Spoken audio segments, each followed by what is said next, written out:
예, 오늘은 십자가의 여정 14번째 시간이죠. 베드로의 부인이라는 제목으로 말씀의 은혜를 나누겠습니다.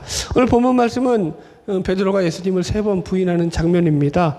이 말씀은 워낙 유명한 말씀이라서 여러분들 가운데 모르시는 분이 없으실 거예요.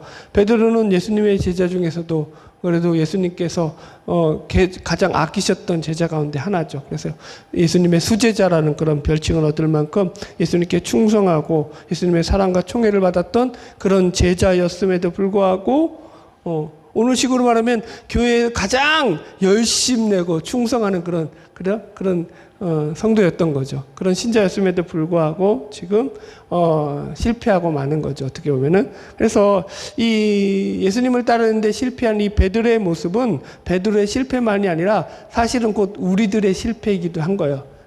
베드로의 실패가 곧 나의 실패다라는 생각으로 말씀을 우리가 들어야 돼요. 이게 사실은 성경이 우리에게 가장 하고 싶은 이야기거든요. 여러분, 저 베드로 저거 멍청해가지고 나는 안 그럴 거야. 나는 안 그러지. 이러지 말라는 거죠. 여러분들. 우리가 베드로보다 더 못나면 못났지, 여러분. 여러분들이 베드로보다 낫다고 생각하세요? 혹시? 베드로는 대사도였는데 예수님의 12제자였고, 예? 그렇지 않아요? 카톨릭에서는요, 베드로는요, 거의, 그죠? 어마어마한 대사제죠, 베드로. 이름 베드로라고 피터라고 짓는 사람들이 얼마나 많아요, 서양에. 다 베드로 닮은 거 아니에요.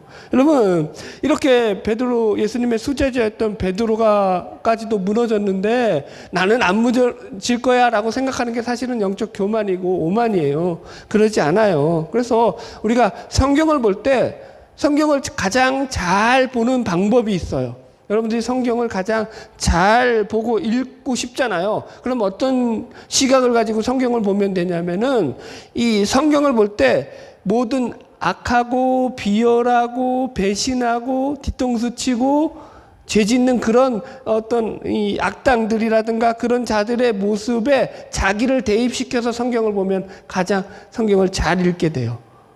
우리는 성경을 그렇게 안 보죠. 어떻게 보죠? 다 주인공이 돼서 봐요. 이삭이 농사를 지어서 하나님이 100배의 축복을 주셔가지고, 그죠? 100배의 수확을 거뒀더라. 우리 이런 걸 보죠. 다윗이 의분을 가지고 골리앗을 나가 싸워가지고 물맷돌 하나로 골리앗을 쳐부셨더라. 우리는 다윗과 같은 이런 영웅이 되기를 원하죠. 근데 성경은요, 그렇지 않아요. 오히려. 다윗이 보세요. 자기가 주인공 의식을 가지고 자기가 영웅이라고 생각하고 자기가 왕이라고 생각하고 자기가 나는 다 이룰 수 있어. 이런 마음을 가지고 살 때는요. 어떤 짓을 저질렀어요? 가장 추악한 죄를 저질렀죠. 자기 부하를, 그죠? 교살하고, 그죠? 부하의 아내를 갖다가 겁탈했음에도 불구하고 그게 자기가 죄를 지은지도 모르고 자기가 그런 죄를 지은 죄인인 것조차도 자기 인식하지도 못하고 그런 죄를 짓고 있더라는 거죠. 나단이 와서 얘기하니까 뭐라고 말했다고요, 다윗이? 그 얘기하고 나니까 비유로 얘기하잖아요. 암양 새끼 비유로. 그러니까 나단이 저런 쳐 죽일 놈이 있나 죽여버려라. 하나님의 이름을 가지고 하나님께 맹세하는데 저런 자는 죽어야 된다라고 얘기하거든요. 그게 근데 누구였어요? 자기 자신에 대한 얘기였거든요. 이해하시겠어요? 그러니까 우리가 성경을 잘못된 시각으로 보고 있다라는 거예요. 그렇게 되면은요, 여러분, 신앙에 문제가 생길 수 있는 거죠. 제가 이제껏 말씀을 연구하고 공부하면서 깨달았던 가장 성경의 대표적인 메시지 중에 하나가 뭐냐면은 하나님을 외면하고 살아가는 죄인된 인간의 민낯. 이걸 성경은 우리에게 고발하고 있다고요. 이걸 우리에게 이야기하고 있다고요. 성경의 증거는 보세요. 성경 자체라는 게 뭐예요? 하나님과 관계된 이야기들을 써놓은 게 성경이거든요. 하나님을 증거하는 책이 성경이잖아요. 그래 안 그래요? 여러분이 성경에 대해 관심이 없잖아요. 그건 뭐예요? 난 하나님에 대해 관심이 없어. 이거 얘기거든요. 어쨌든 보세요. 성경은 하나님과 관계된 이야기들로 가득 차 있는 게 성경인데, 그럼 보세요. 성경에서 나오는 수많은 사람들의 그 이야기가 그들 나름대로 자신들은 하나님과 관계 맺은 사람들이고, 하나님을 잘 믿는 사람들이고, 하나님을 잘 섬기는 그런 자들이라는 자부심을 가지고 그렇게 행동을 하고 말을 하고 살아가는데 성경의 고발은 뭐죠? 성경의 증언은 뭐죠? 그것이 다 가짜라는 거예요. 그것들이 다. 거기 속에 다 위선과 외식과 거짓됨들이 차고 넘치더라. 이 얘기 증거하는 거 아니에요? 성경의 얘기가? 시작부터 너무 세니까 또 벌써부터 길을 막으시는데 그러지 마시고. 어쩔 수 없어, 이거는. 여러분들. 이 성경이 우리에게 하여금 우리의 죄인됨을 자각하게 만드는 거예요. 왜요? 우리가 얻을 수 있는 이 구원, 우리의 영생은요, 우리의 힘과 능력, 우리의 실력으로 얻을 수 있는 게 아니다. 이걸 알려주기 위해서요. 그건 뭘로만 가능한 거예요? 예수 그리스도의 은혜, 하나님 아버지의 은혜로만 가능한 거거든요. 여기서는 그래서 틀리면 안 된다, 이 얘기하는 거예요. 자, 그래서 오늘 우리가 이 베드로가 예수님을 3번 부인하는 장면을 살필 건데요. 여기서 이 3번이라는 숫자 있잖아요. 3이라는 것은요, 심리학적으로도 어떤 동조의 의미가 있어요. 동조의 의미. 심퍼사이즈라고 하죠. 이게 뭐냐면 의도성이 있는 거예요. 고의성이 있는 거예요. 예를 들어서 어린아이가 실수로 남의 물건을 하나 훔쳤다고 합시다. 한 번 훔칠 수 있어요. 실수로, 호기심으로. 그죠? 그때 이제 초등학교 저학년 시절에 그런 게 있어요. 저는 훔쳐봤을까요? 안 훔쳐봤을까요? 네. 고마워요. 나중에 내가 커피 한 잔 사드릴게요. 훔쳐봤어요. 저도 어릴 때 훔쳐봤어. 도둑질 해봤다니까요. 맨날 이제 오락실 가려고 어머니 지갑에 쓱 다 있어. 뭐 나만 죄인 취급하지 마라. 다 마찬가지예요. 이런 우리 인간의 죄성이 있다고요, 여러분들. 한두 번은 그럴 수 있어요. 그런데 이제 이게 3번까지 넘어가요. 그럼 3번째부터는 뭐가 되는 거예요? 그건 고의성이 있는 거예요, 거기는요. 그거 얘기하는 거예요. 심리학적인 용어예요, 이게. 그래서 우리가 잘 알듯이 양치기 소년 있잖아요. 양치기 소년에서도 이제 이 양치기 소년이 늑대가 나타나고 거짓말할 때 1번, 2번은 사람들이 속아주잖아요. 근데 3번째는 어떻게 해요? 사람들이 이건 거짓말이야. 그리고 안 믿게 되는 거거든요. 이게 무슨 얘기냐? 지금 베드로가 예수님을 3번 부인했다라는 것이 이게 의미하는 게 베드로의 한계, 인간적인 베드로의 밑바닥이 여기까지야 라는 걸 우리에게 상징적으로 보여주는 거예요. 베드로만 그러냐? 아니에요. 우리도 마찬가지라는 거죠. 그래서 우리가 여기 베드로가 예수님을 3번 부인하는 이 모습을 보면서 이게 베드로만이 아니라 우리도 얼마든지 우리 안에 이런 모습들로 나타날 수 있는 그런 우리의 죄성이 우리 가운데 자리 잡고 있음을 우리가 늘 인식을 해야 돼요. 그리고 경계를 해야 되는 거죠. 그래서 오늘 말씀을 통해 가지고 우리가 이 신앙의 길을 걸어갈 때 무엇을 조심하면서 걸어가야 하는지를 오늘 말씀 통해서 배워나가기를 주의 이름으로 축복합니다.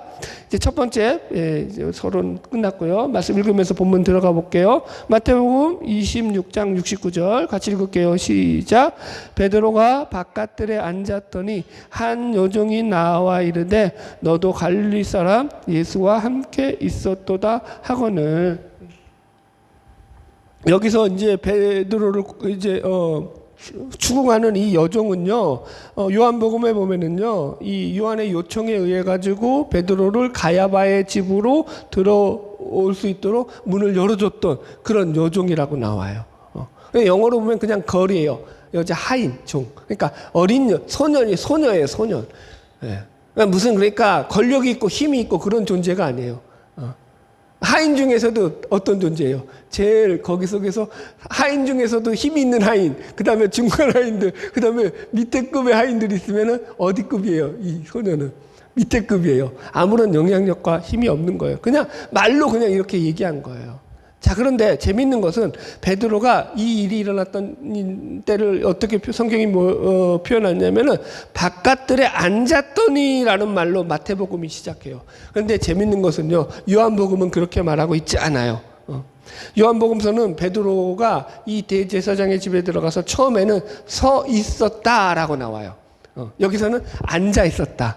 그러니까 뭐가 어디가 더 맞는지는 모르겠어요. 저도. 그래서 앉아 있었던 게 먼저인지 서 있었던 게 먼저인지는 모르겠는데 제가 왜 이걸 지적하냐면 제 나름대로 어떤 추측을 했냐면 이게 이런 거예요. 처음에는 서 있었어요.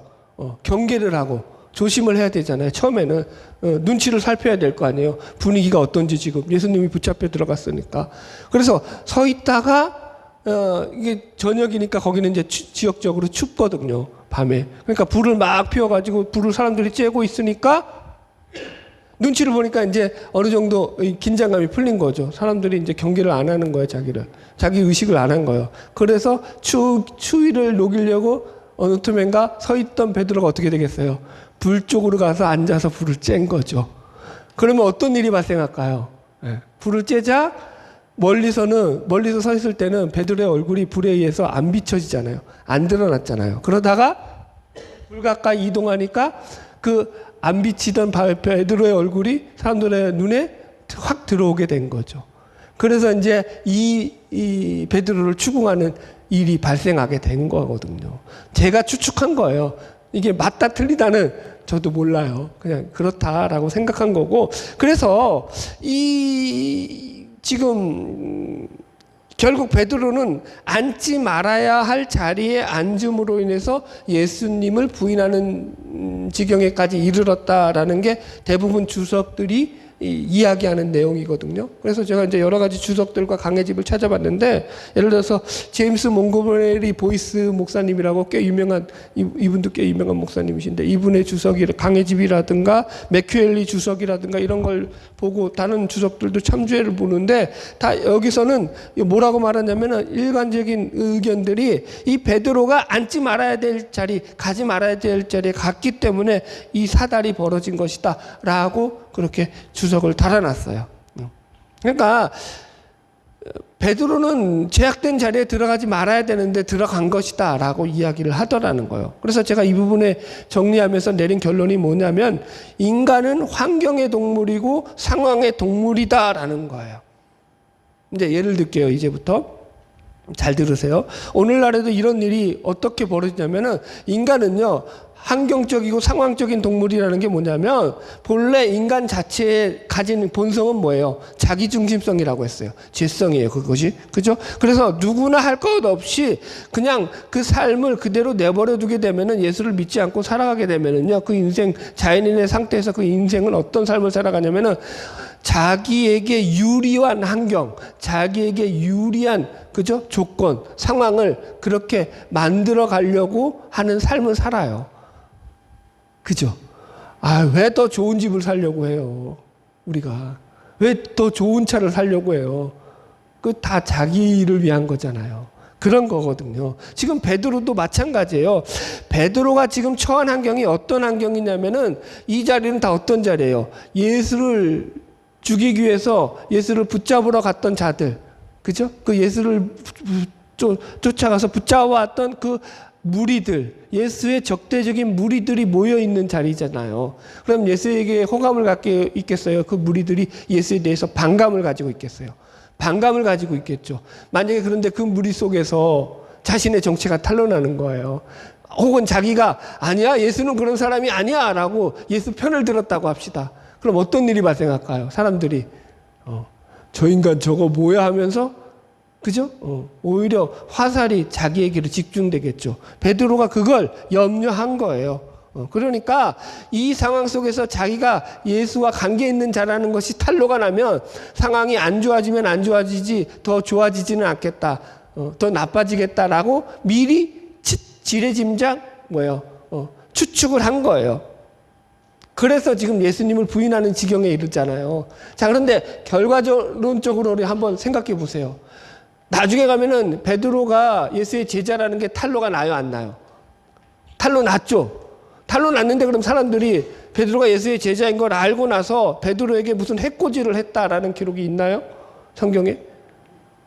베드로가 자기의 정체가 탄로 남으로 말미암아 무슨 사람들로부터 곤욕을 치르고 두들겨 맞고 그리고 막 그렇게 어려움을 당했다 그런 기록이 성경에 있어요, 없어요? 아예 없어요. 무슨 얘기예요? 아예 사람들은 처음부터 베드로에 대한 관심이 1도 없었다라는 거예요.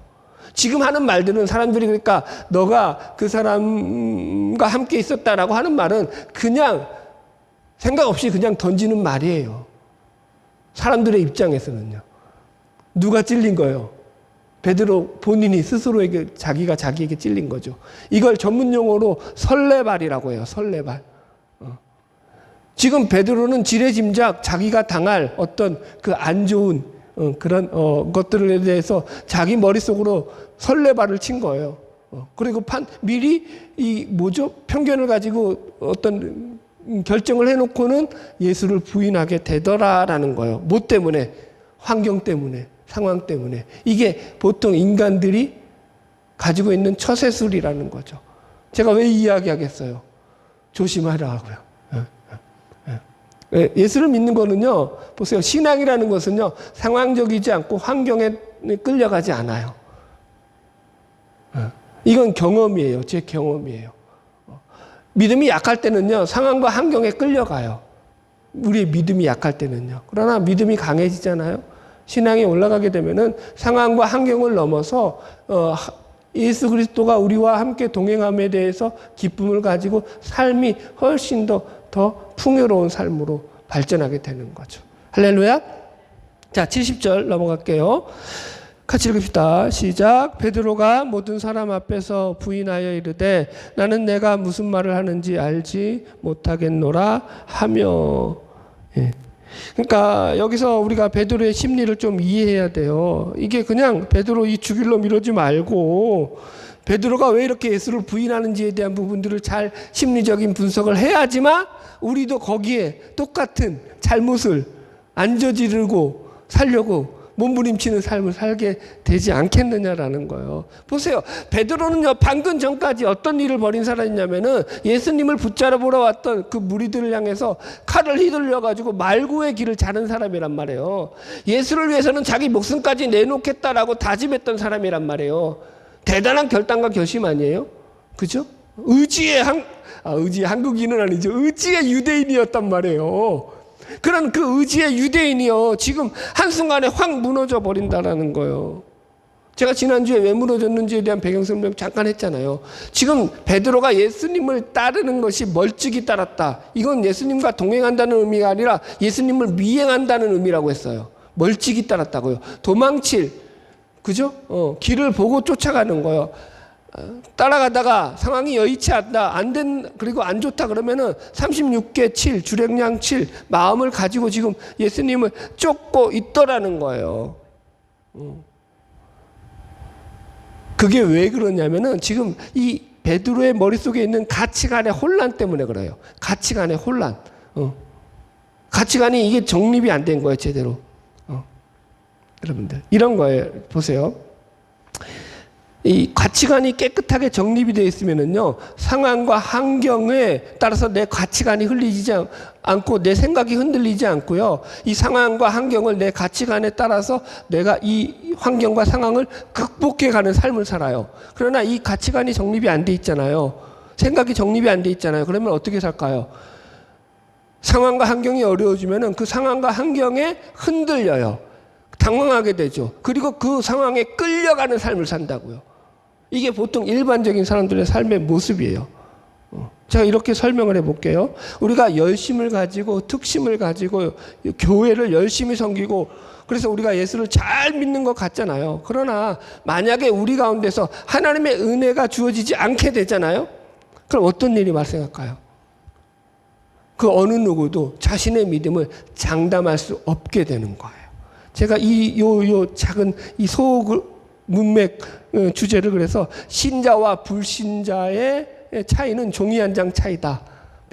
백지장 한 장 차이다. 이렇게 써놨거든요. 여기. 우리는 신자와 불신자가 어마어마한 차이라고 생각하잖아요. 신자는 영원한 천국에서 영원한 복락과 영생을 누리면서 영원한 기쁨과, 그죠? 소망을 가지고 사는지만 불신자는 영원한 지옥에서 영원한 고통을 당하면서 사는 거잖아요. 이 차이가 얼마나 커요. 이 차이가 하늘과 땅보다도 더 크죠. 그런데 실제로 우리 삶에서는요, 그 차이는요, 백직장 하나보다도 차이가 안 난다라는 거예요. 오해하지 마시라니까요. 여러분들. 내가 신자인 것 같죠? 아니에요. 하나님의 은혜가 우리에게서 거둬지잖아요. 은혜가 우리에게서 떠나가잖아요. 나는 이전에 예수를 안 믿었던 그 시절보다 더 못되게 예수를 부인하며 산다니까요. 그게 인간의 실존이라니까요. 제가 예를 들어 드릴게요. 이거 좀 가슴 아픈 이야기인데 이 이야기는 제 친구 이야기예요. 이 친구가 고등학교 때 이제 제가 다니던 교회에서 고등부 연합 회장을 했던 친구예요. 제가 다니던 교회는요, 여러분들 아시겠지만 그 당시 세계에서 제일 큰 감리교회라는 타이틀을 가지고 있던 그런 교회예요. 세계에서 제일 큰 감리교회. 그럼 여러분 고등학생 수만 해도 그 학생부 수가 얼마나 될까요? 예, 수천 명이에요. 수천 명. 그 수천 명의, 그러니까 쉽게 말해서 웬만한 고등학교 하나보다 더 컸어요. 교회 학생부 수가. 이게 상상이 되세요? 어마어마하죠. 근데 거기서 총학연합회장이었어요. 고등부 총연합회장. 물론 이제 제 친구고 친했죠. 보세요. 그렇다라는 것은요, 그 친구가 사람이 되게 좋았다라는 얘기예요. 사람들에게 인정을 받을 만큼, 연합회장으로 인정을 받을 만큼. 물론 신앙이 좋은 것은 말할 것도 없고 말재주도 좋았고요. 얼굴도 잘생겼고 키도 훤출하고요. 찬양도 엄청 잘했어요. 그러니까 팔방미인이었어요. 가진 건 다 가진 애였어요. 그러다가 이제 시간이 흘러서 이제 대학교를 갔어요. 각자 흩어졌죠. 찢어지고 그렇게 자기 생활을 하느라고 한 그 친구가 6, 7년 정도를 못 만났어요. 그러다가 다시 만났는데 글쎄 이 친구가 신앙을 팔아먹은 거예요.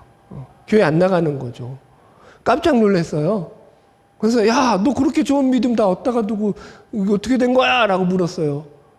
그러니까 그 친구가 이렇게 얘기해요. 그때는 벌써 이제 술, 담배 다 할 시절이죠. 한 6, 7년 지났는데. 이렇게 얘기를 해요. 야, 내가 학교 졸업하고 사회 나가가지고 직장 다니고 먹고 살려고 하니까 내가 어쩔 수 없이 이렇게 되더라. 자기가 살다 보니까 어쩔 수 없이 이렇게 살게 됐다라고 이야기를 해요. 그럼 여러분 이게 아주 특별한 케이스 같잖아요. 아니라니까요. 제 고등부 때 제 친구들, 제 교회가 워낙 컸다고요. 제 교회에서 교회 친구들이 엄청나게 많았다고요. 그러면 그냥 제 감각상이에요. 정확한 통계는 없어요. 다 만나보질 않아서. 그러면 그 많은 그 아이들 중에서 그럼 지금 그때 한 10년, 20년 전쯤 지났을 때예요. 친구들을 만날 기회가 있어서 만났는데 그때 만났을 때 교회를 다니는 애들이 과연 몇 명이나 됐냐면은 그 아이들 중에서 10%도 안 되더라는 거예요. 성인이 되고 어른이 되니까 고등학교 때 예수를 믿던 거 다 팔아먹었더라는 거예요.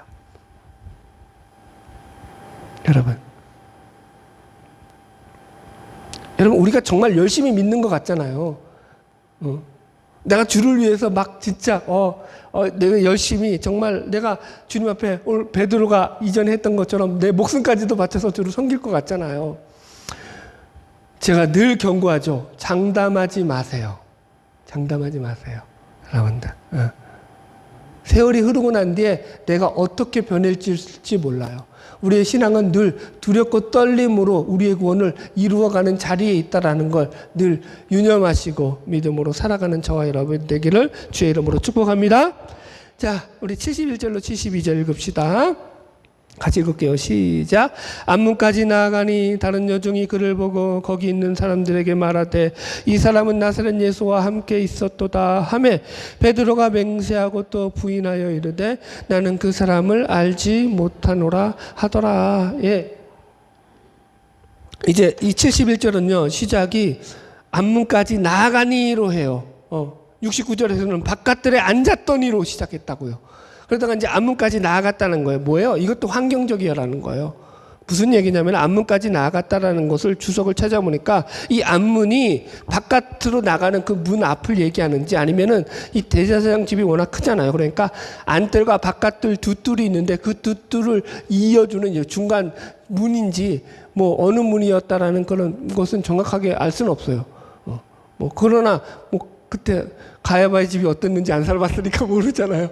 그런데 어쨌든 무슨 얘기냐면 이 말은 안문까지 나갔다라는 것은 이제 불 쬐는 자리에서 이 베드로가 위기감을 느끼고 급히 그 자리를 벗어났다라는 거예요. 그러니까 불을 피해서 자신의 모습이 드러나지 않는 곳으로 자신의 모습을 숨겼다라는 거예요. 숨고 도망간 베드로죠. 그러니까 이쯤 되면요, 베드로는 그 심장이 자기 심장이 아닌 거죠. 사람들이 자기를 갖다가 자기의 정체가 탄로나가지고 자기를 막 고문하면 어떻게 하나, 예수님처럼 자기를 때리면 어떡하나 막 두근두근한 거죠, 여러분들. 그런데 아이러니하게도 이 자리를 피해서 도망간 이 베드로, 숨은 베드로에게 성경을 보면은요, 더 많은 사람들이 그때부터 달려들어가지고 집중해서 베드로를 추궁하는 거예요. 성경 복음서들을 보면은요. 지금은, 그러니까 복음서에서는 이제 3번 나오잖아요, 다. 이게 그런데 3번도 다 상황적인 게 조금 달라요. 근데 여튼 이 복음서들을 종합해 보면은 어떤 거냐면은 이 추구하는 사람들이 뒤로 갈수록 점점점, 왜냐면 베드로가 부인하다 보니까 그런데 아닌 것 같거든, 사람들은. 그러다 보니까 가서 또 시비를 거는 거죠. 이런 일들이 계속 발생을 해요. 자, 여기 보세요. 73절 시작만 보더라도 조금 후에 곁에 섰던 사람들이 나와 베드로에게 이르되 너도 진실로 그 도당이라 내 말소리가 너를 표명한다, 이렇게 말해요. 보세요. 이게 그 도당이다라는 말이 뭐냐면은 같은 편이다, 같은 부류다, 같은 일행이다. 속된 말로 패거리라고 하잖아요. 같은 패거리다, 이런 말이거든요. 이게 얼마나 재밌는 표현이냐면은 지금 예수님의 고난 앞에서 제자들이 다 도망가고 제자들이 다 숨어버리고 자신의 정체를 숨기기에 바쁜 거잖아요. 그래 안 그래요?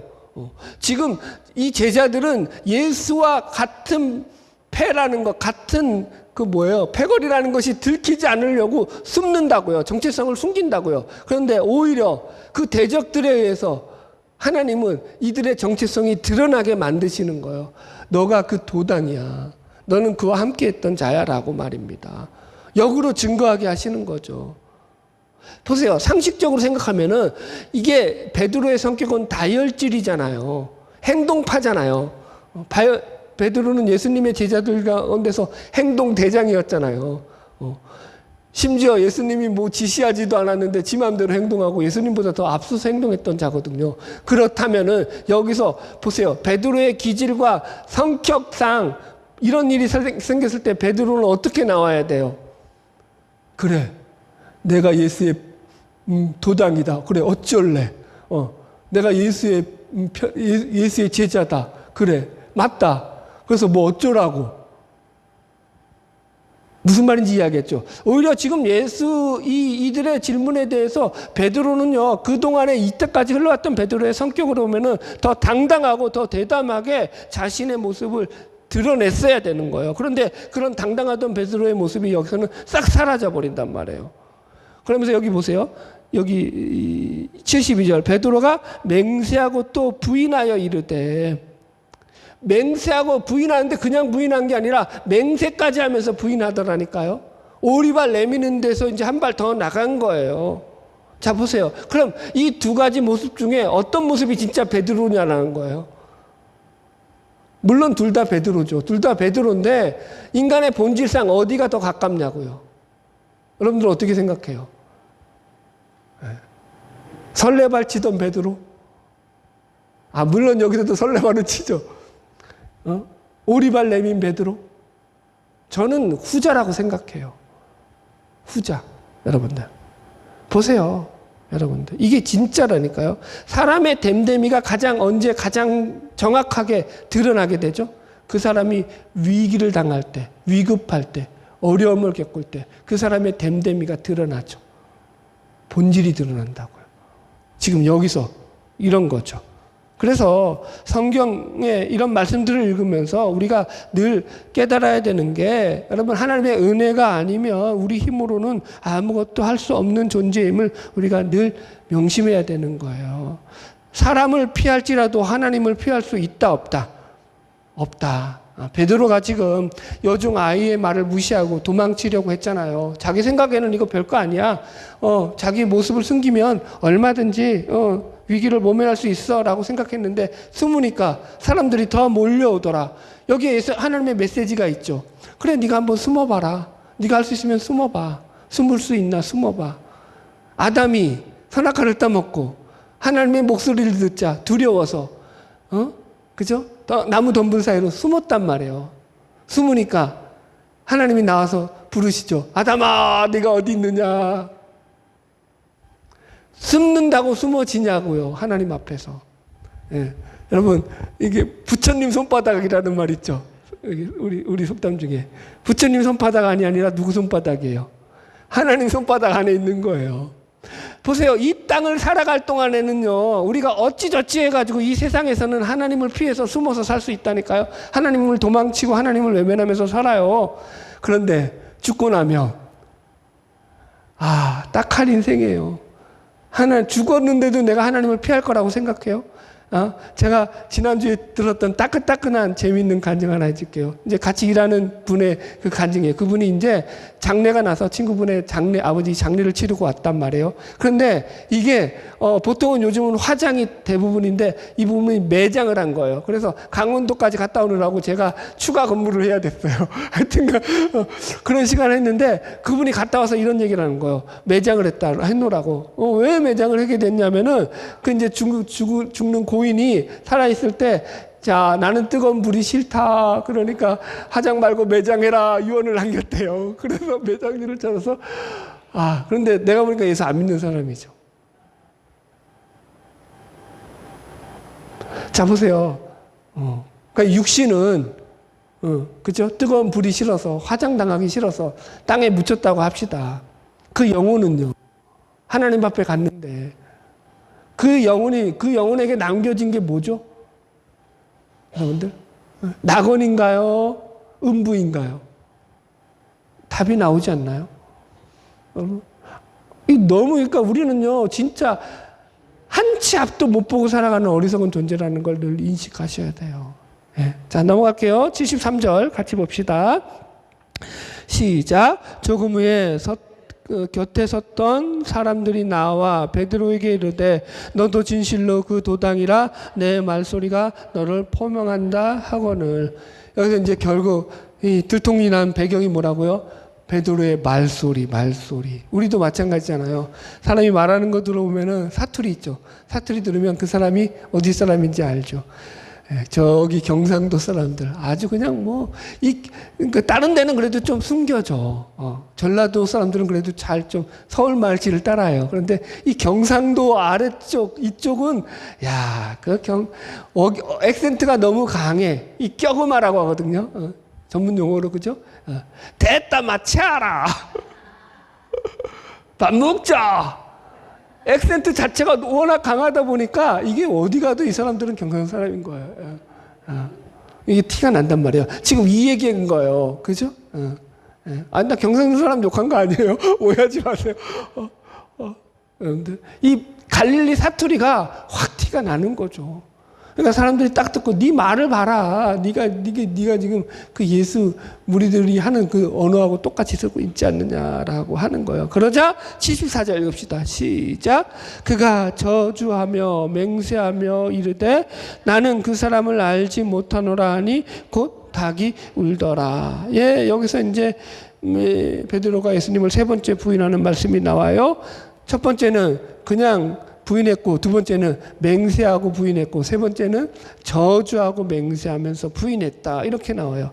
저주까지 했다라는 것이 이걸 가지고 또 주석학자들이 이게 예수를 저주한 것이냐, 자기를 저주한 것이냐, 이렇게 또 그래가지고 분분하게 의견들이 많아요. 물론 이제 이 저주 속에는 그런 의미들이 다 포함되어 있습니다. 그러나 명쾌한 답은 아니에요. 제가 해석했던 가장 찾았던 답이 뭐냐면은 이게 유대인들이 자신의 결백을 주장하는 수사적인 강조법으로서 이런 저주의 표현 방식을 쓴다라는 거예요.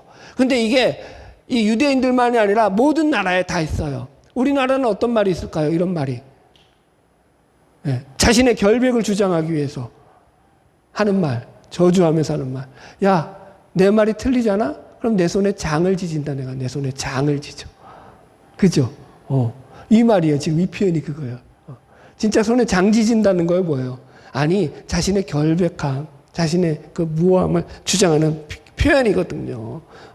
그래서 지금 이게 그런 수사적인 표현이다라는 거예요. 그래서 이 말을 우리가 좀 의역하면 이런 표현이 되는 거거든요. 나는 정말로 그 사람이 누군지 모른다. 내가 만약 그 사람이 누군지 예수라고도 안 해요. 그래서 그 사람이라고 해요. 그 사람이 누군 줄 알았다면은 내가 하나님으로부터 영원한 저주를 받아도 내가 싸게 달게 받겠다. 아, 진짜 빡세게 나가는 거죠. 미련한 거죠. 사실은 미련한 거, 여러분들.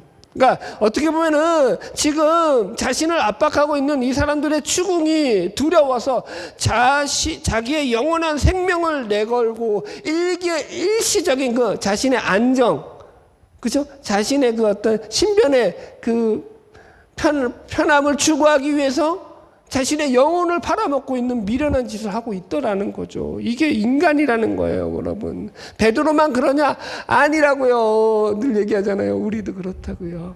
예. 그 마지막 주제가 그래서 이 부분 짧게 할게요. 죄는 죄를 낳는다는 거예요. 여러분들 보세요. 베드로는 오늘 본문을 보면은 우리가 확인하는 것이 뭐냐면 시간이 흐를수록 점점점 크리스천도 강도가 강해지면서 예수를 부인하고 있더라는 거예요. 그죠? 맨 처음에는 그냥 오리발 내미는 수준이었다가 두 번째는 맹세하고 부인했다가 세 번째는요 저주까지 하더라는 거예요. 왜 이렇게 강해진다고요, 여러분들? 이게 이제 질적으로 이게 변화가 생겼다라는 거예요. 지금 여기 본문에 보면은 73절은 조금 후에 곁에 섰던 사람이라고 해가지고 이게 시간적인 차이가 없어요. 그러나 다른 복음서를 참고하잖아요. 누가복음을 참고하면은 이 시간적인 갭이 1시간이 나요. 1시간. 무슨 말인지 알겠죠? 부인하고 난 뒤에 한 번 부인하고 난 뒤에 1시간이 지나고 나서 이 일 두 번째 세 번째 부인이 이루어진다고요. 그건 무슨 얘기예요? 1시간이라는 것은 베드로의 마음의 심경의 변화가 일으킬 만한 충분한 시간적인 그죠? 흐름이었다라는 걸 성경이 얘기하는 거예요. 마음의 변화가 있었다고요. 심경의 변화가 생겼다고요. 베드로가 1시간 동안에 어떤 변화요? 아까 얘기했잖아요. 이게 저주했다라는 게 이 자기 부인도 들어갔다고요. 자기 저주. 어이구 멍청이. 내가 저 못난 저 인간을 쫓아서 3년 동안 내가 따라다녔다니. 자기 앞가림도 못하는 저 예수. 저 예수를 믿고 내가 3년 동안 쫓아다닌 내가 멍청이지. 내가 미련 곰탱이지. 으이구 바보야. 자기 자신을 저주했을 수도 있죠. 그런 마음들이 왜냐하면 계속 예수는 어때요? 지금 어떤 상황이에요? 계속 고난 가운데서 핍박받고 얻어 터지고 사람들로부터 조롱과 희롱을 당하고 있는 상태라는 거예요. 그러니까 자신이 기대했던 예수와 전혀 다른 거예요. 그런데 놀라운 것은 예수님이 이럴 거라고 예언했어요, 안 했어요? 했죠. 근데 베드로가 그 말을 들었어요, 안 들었어요? 안 들었다는 거예요, 여러분. 그러니까 베드로는 사실은요, 자기가 믿고 싶은 예수를 믿었던 거지. 성경이 말하는 예수를 안 믿었다니까요. 이게 늘 우리가 틀리는 부분이라고요. 그래서 제가 이거 신학적으로 어떻게 분석했냐면 이게 신학적인 말을 써서 죄송하긴 해요. 원죄가 자범죄를 낳는 거예요. 죄가 죄를 낳는 거예요. 보시죠. 원죄가 뭐죠? 원죄는 내가 신이 되는 거예요. 내가 신, 자기중심성. 신도 나보다 아래에 있는 거예요. 내가 신이 돼서 신도 자기를 위해서 존재하는 존재. 나를 따라와야 되는 존재. 이게 원죄예요. 거기 속에서 파생되는 모든 우리의 삶과 행동과 어떤 문제들을 자범죄라고 하는 거예요. 자기중심성으로 살게 되잖아요. 그러면은요, 인간은요, 하나님도 자기 밑에 두고 살아가게 되더라는 거예요. 이 자범죄와 원죄의 그런 원리에서 지금 본문을 바라보잖아요. 그러면은 베드로가 행하고 있는 모든 죄들의 그 원인이 어디로부터 출발하냐면은 그는 처음부터 예수를 믿지 않은 거예요. 예수님이 뭐라고 말씀하셨어요? 성경이 뭐라고 예수를 메시아를 얘기해요? 우리의 죄를 위해서 죄를 짊어지고 죽을 존재로 얘기하고 있단 말이에요. 그런데 그런 예수는 안 믿었다니까요. 어떤 예수? 영웅 예수. 그죠? 위대한 예수. 성공자 예수, 출세자 예수, 정복자 예수를 믿었다고요.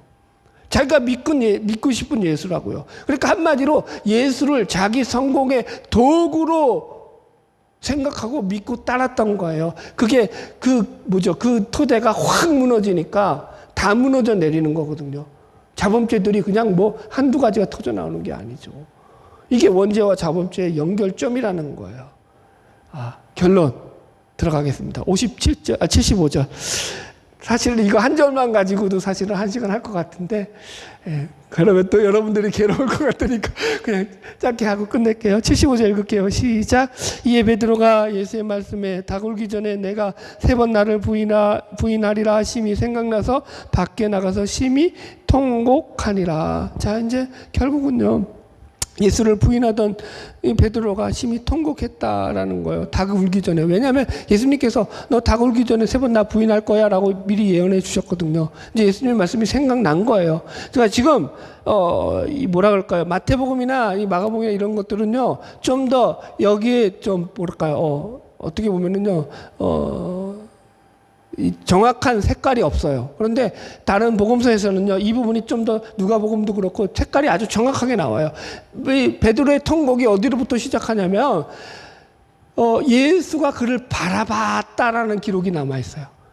그러니까 베드로가 예수님을 부인하고 있는데 그 순간 예수님이 베드로를 바라본 거예요. 어떠면서? 지금 병정 들을 때 얻어 터지고 있으면서, 끌려가고 있으면서. 그때 예수님의 눈을 바라보면서 통곡했다라고 나와요. 닭이 그때 울었고. 그게 좀 더 디테일한 설명이에요, 여러분들. 보세요. 1차적으로 물론 베드로의 이 통곡은요, 자신의 못남과 연약함과 자신의 죄인됨에 대한 통곡이죠. 내가 이런 존재밖에 안 되는구나. 그런데 보세요, 여러분들. 예수님과 눈을 마주치고 지금 이 통곡을 할 때 보세요. 베드로의 통곡은 그것만이 아니라는 것이 예수님의 눈빛을 봤을 때 예수님이 그를 어떻게 쳐다봤겠느냐라는 거예요. 저 죽일 놈, 저 배신자. 그런 눈으로 쳐다봤을까요, 예수님이 베드로를? 아니라니까요. 예수님 다 알고 있었다니까요, 배신할 것까지. 자, 예수님이 상상해 보세요. 예수님이 지금 얻어 터지셨어요. 표현이 이렇게 하니까 너무 죄송하네. 인간에게 얻어 맞았단 말이에요. 눈이 밤탱이가 되셨겠죠. 두 눈이 다 멍들으셨겠죠. 그 멍든 눈을 가지고 베드로를 바라보시는데, 이놈아 네가 어떻게 나한테 이럴 수 있어? 라는 눈이 아니라 긍휼이죠. 사랑이죠. 자비죠. 용서죠. 그 연약함을 품으시는 그 애절한 눈빛이죠. 시퍼렇게 멍든 두 눈에서 비춰지는 그 사랑의 눈빛. 그걸 베드로가 본 거죠, 여러분들. 그래서 여기서 보세요. 어저께 우리 아들하고 큰아들하고 잠깐 이제 설교 얘기하다가 이 부분을 나누다가 우리 아들이 그래요. 야, 지금 베드로는 아빠 얘기를 들으니까 지금 예수님이 인생의 밑바닥으로 떨어졌다고 생각해서 예수님을 부인했는데 알고 봤더니 인생의 밑바닥으로 떨어진 건 예수님이 아니라 베드로 자기 자신이었네. 그죠? 지금 인생의 밑바닥은 누군 거예요? 예수님인 거예요? 베드로인 거예요? 베드로거든요, 베드로. 인간의 한계와 인간의 밑바닥. 여러분들, 그러니까 이런 의미에서 예수님이 그를 쳐다봤다라는 의미는 무슨 의미냐면은 그 밑바닥에 떨어진 자기를 예수가 포기하지 않고 내버리지 않고 다시 붙들어 일으켜 세우셨다라는 것을 확인한 거예요. 그래서 베드로의 평생의 이 닭울음 소리가 따라가는 거죠. 예수님의 그 눈빛이 따라오는 거죠. 여러분, 이게 우리가 오늘 말씀의 결론이 되는 거예요. 말씀의 결론이 뭐냐? 우리의 허물보다 우리를 더 사랑하시는 하나님, 우리의 연약함보다 더 크신 하나님, 우리의 미련함과 어리석음, 우리의 못남과 찌질함보다 더 크신 하나님의 자비와 긍휼과 사랑을 믿어라. 여러분, 예수님을 3번씩이나 저주하고 맹세하면서까지 부인했던 베드로, 신앙에서 완전히 실패했던 이 베드로가 다시 일어설 수 있었던 것은 그의 용기도 아니고 그의 어떤 다시 결단한 의지도 아니고요. 그의 능력도 아니었어요. 오직 그를 다시 붙잡아 주셨던 예수님의 그 따사로운 사랑의 눈빛이었다라는 것이에요. 그것이 우리 신앙을 유지시켜 준다라는 걸 우리가 잊으면 안 되는 거예요. 우리가 지금도 하나님을 믿고 우리 신앙이 유지되는 것은 우리의 결단과 우리의 의지가 아니라 전적인 하나님의 은혜인 거죠. 그 은혜로 말미암아 오늘도 우리가 살아갈 수 있는 거죠. 바라기는 날마다 그 은혜 가운데서 믿음으로 승리하는 삶을 살아가는 저와 여러분 되기를 주님의 이름으로 축복합니다.